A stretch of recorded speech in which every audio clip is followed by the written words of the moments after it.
Miss হবে না আপনার পছন্দের টিভি শো। দেখুন জি5 অ্যাপে একদম ফ্রি। কোথায় আছে, কি করছে, আমি কিচ্ছু জানি না, কিচ্ছু না। আচ্ছা কাজু, তুমি একটু শান্ত হও। তোমার ডালিমকে আমি খুঁজে দেবো, কথা দিলাম। তুমি কি করলে বলো তো দাদা? তুমি আমার মোছা জায়গাটার উপরে এসে দাঁড়িয়ে পড়লে। আমার শরীর ভালো আছে, তুমি এখান থেকে সরো। ঠিক আছে সে নয় সরলাম, আমি তো অবাক হয়ে যাচ্ছি। এই তো ওরা এসে গেছে। এই দেখো বাবা, এই যে কাণ্ড দেখ। হ্যাঁ, মান্তু বাড়ির কাজ করছে, ঘর মুছছে, মানে কেউ কোনোদিন বাড়ির দেখেছো কেউ? হ্যাঁ মান্তু, কিরে তোর শরীর মন সব ভালো আছে তো? ও দাদা, আমার শরীর, আমার মন, আমার সব কিছু খুব ভালো আছে জানো। যাতে আরো বেশি ভালো থাকতে পারে তার জন্য আমি এই মোছামুছি করছি। সত্যি বাবা, এই বাড়িতে কোনো কাজ নিজের মনের মতো করে করাও যাবে না। যাক মা, তুমি অন্তত এটা বুঝতে পারলে যে কাজ করলে শরীরটা অন্তত ভালো থাকে।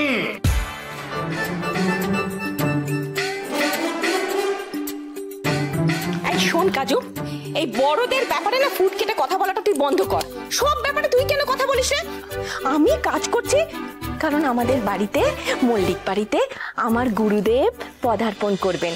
আমার গুরুদেব আসবেন, তাই কাজ করছি। সব তোর জোর করছে কাজের, আর আমাকে একগাদা কথা বলছে। গুরুদেব? ও মা, মা, হ্যাঁ শোনো না, বলছি তোমার এই গুরুদেব আবার কোত্থেকে উদয় হলেন বলো তো? ছি ছি ছি ছি কাজু, কি মুখের ভাষা হয়েছে তোর? এ আবার কি কথা, উদয় হলেন কোত্থেকে? হ্যাঁ, বলবো না তোদেরকে।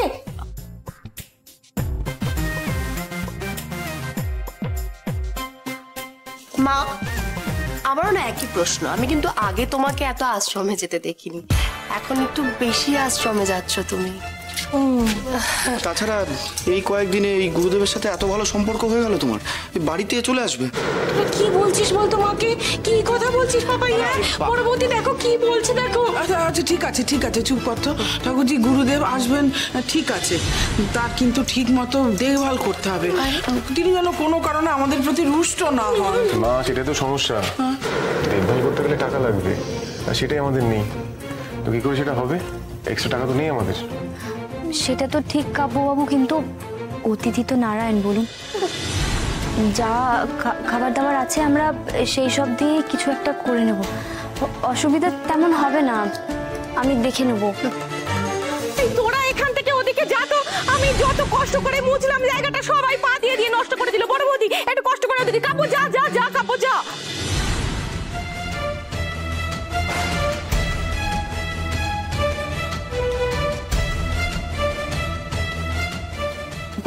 দিদি, কি হলো কাজু? তুমি আংটিটা এভাবে লুকিয়ে নিচ্ছ কেন? কি হয়েছে বলো আমাকে। কাজু কি হয়েছে? কাজু, এই কাজু বলো কি হয়েছে? তোমাকে এরকম চিন্তিত দেখাচ্ছে কেন? কি হয়েছে বলো। বৌদিদি, ও মানে ডালিম আমায় প্রপোজ করেছে। প্রপোজ করেছে? মানে প্রেমের প্রস্তাব দিয়েছে? এটা তো খুব ভালো জিনিস কাজু। ডালিম তো বেশ ভালো ছেলে। এই কথাটা তুমি আগে বলনি কেন? ভয়ে বলতে পারিনি বৌদিদি। আমি তো ডালিমকে না কিছুই বলিনি। কিন্তু কেন কাজু? ডালিমকে কি তোমার পছন্দ না? কিন্তু ওকে যদি পছন্দ না হতো তুমি ওর দেওয়া আংটি পরিতে ঘুরতে না? কাজু, তুমি তো যে কারোর কাছ থেকে উপহার নেওয়ার মেয়ে না, তাহলে কেন এমনটা করছো বলো আমাকে? কিছু কিছু সমস্যায় পড়েছো? আমি যে অসহায় বৌদিদি। ডালিমটা একজন কম্পাউন্ডার। এসব শুনে যদি আমাদের বাড়ির লোক মেনে না নেয়, আর মাকে তো তুমি চেনোই বলো, সামান্য একটা মধ্যবিত্ত ঘরের ছেলেও। মা যদি বলে বসে যে ওর সাথে আমাদের স্ট্যাটাস মেলে না, আর মায়ের কথা শুনে যদি আমাদের বাড়ির বাকি গুরুজনরা ওকে মেনে না নেয়, আমার খুব ভয় লাগছে বৌদিদি। আমি না হারাতে চাই আমার পরিবার, না হারাতে চাই ডালিমকে। জানো তো, ওনা আমার ফোন ধরছে না। আসলে কোনো উত্তর না দিয়ে চলে এসেছি তো খুব কষ্ট পেয়েছে। এখন তো দেখছি ফোনটাও বন্ধ করে দিয়েছে। আচ্ছা আমি বুঝেছি কাজু, তুমি আমাকে একটা কথা বলো তো, তুমি কি ডালিমকে সত্যি ভালোবাসো? সত্যি করে বলো কাজু, আমার কাছে কিন্তু কিচ্ছু লুকিও না। বাসি বৌদিদি, আমি ডালিমকে খুব ভালোবাসি।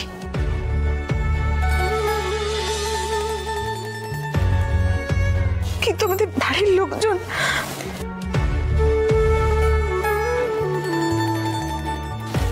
ডালিমও তো আমার উপর রেগে রয়েছে। আমার সঙ্গে ওর হয়তো দেখাও করবে না, জানো তো বৌদিদি।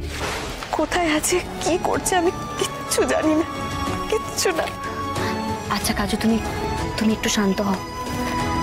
তোমার ডালিমকে আমি খুঁজে দেবো, কথা দিলাম।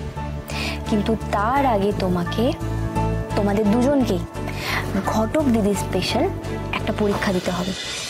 সেটা দেখার পর যদি বুঝি তোমাদের দুজনের সাথে মনের মিল রয়েছে, তবে আমি কথা দিচ্ছি তোমাদের ছাদনা তলায় মালা বদল হবেই হবে। প্রজাপতি বোম ভাত দিব্যি।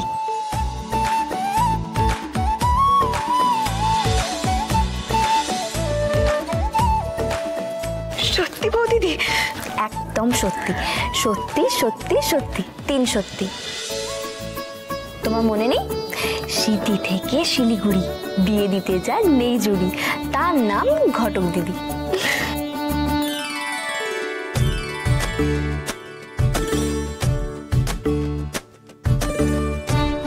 এদিকের কাজ তো আমার সব হয়ে গেল, ওদিকটা গিয়ে দেখি কাজগুলো গুছিয়ে রাখি সব ভালো করে। এই পাপাই, বলছি শোন না, গুরুদেবের তো অনেকক্ষণ আগে এসে যাওয়ার কথা, এতক্ষণ আসছেন না, আমার না খুব চিন্তা হচ্ছে। আমার কি মনে হয় জানিস, বাড়িটা বোধহয় ঠিক চিনতে পারছেন না। তুই একটু এগিয়ে দেখবি বাবা। না না মা, আমার মনে হয় না চিন্তা করার কোনো কারণ আছে। আরে মল্লিক বাড়ি কে না চেনে বলো তো? হ্যাঁ, এই রাস্তার মোড়ে দাঁড়িয়ে যাকে খুশি জিজ্ঞেস করবে, পেয়ে যাবে। বেকার চিন্তা করো না তুমি। হ্যাঁ, চলে আসো চলে আসো। তবুও এই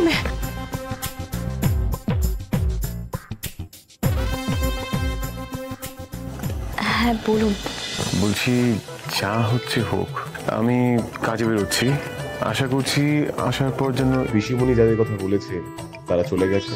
আমায় কিন্তু এর মধ্যে একদম জড়াবেন না। হ্যাঁ, এইসব মহান ব্যক্তিরা কেন যে এই সংসারে গোলযোগ করতে আসেন সত্যি আমি জানি না। কাব্য বাবু, আস্তে আস্তে, এইভাবে গুরুদেবকে নিয়ে বিরক্তি দেখাবেন না। কয়েক ঘন্টার ব্যাপার, আপনি নিশ্চিন্তে যান। আমি তো আছি নাকি এই বাড়িতে, আমি সবটা সামলে নেব, আপনি যান। কি রে পাপাই, তখন থেকে বলছি আমার চিন্তা হচ্ছে, উনি আসছেন না। তুই একবার গিয়ে দেখতে। বলছি আমি বেরোচ্ছি। হ্যাঁ ঠিক আছে, চল চল। হরি হরি হরি হরি হরি হরি হরি হরি হরি।